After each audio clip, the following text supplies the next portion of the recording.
مامۆستایەک دەڵێ لە ئەمریکا گەنجێکم بینی هاتە ژوورەوە مایکەکەی لێم سند و سوورەتی فاتیحای خوێنا، سوورەتی فاتیح، بەڵام دەڵێ سوورەتی فاتیحای خوێنا زۆر بەغەڵەت، زۆر بەغەڵەت. ئەڵێ دەستی کرد بە گریان، زۆر گریا. وتم کاکەوە چی بووە بۆ دەگریت؟ بۆچی سوورەتی فاتیحات خوێنا بەو شێوەیە کە هەمووی غەڵەتە؟ وتی 3 ڕۆژە موسڵمان بوومە،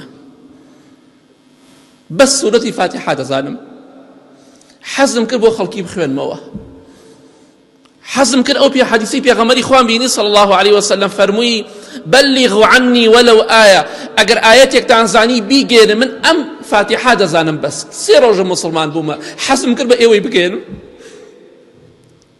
ئەوانە کە دەگەڕێنەوە ئاوا دین لە دینە لە دڵیانە شیرین دەبێ.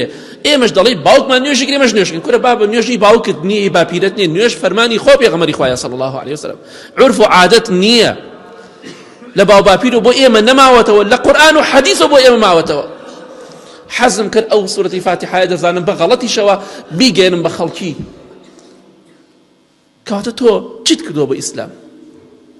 با لە خوا بترسین، تەقوای خوا بکەین، بە ئەهلی قورئان بین، ئینشاءالله لە قیامەت زەخیرەیەکی گەورەمان خستووە بەهۆی قورئان خوێندنەکەمانەوە.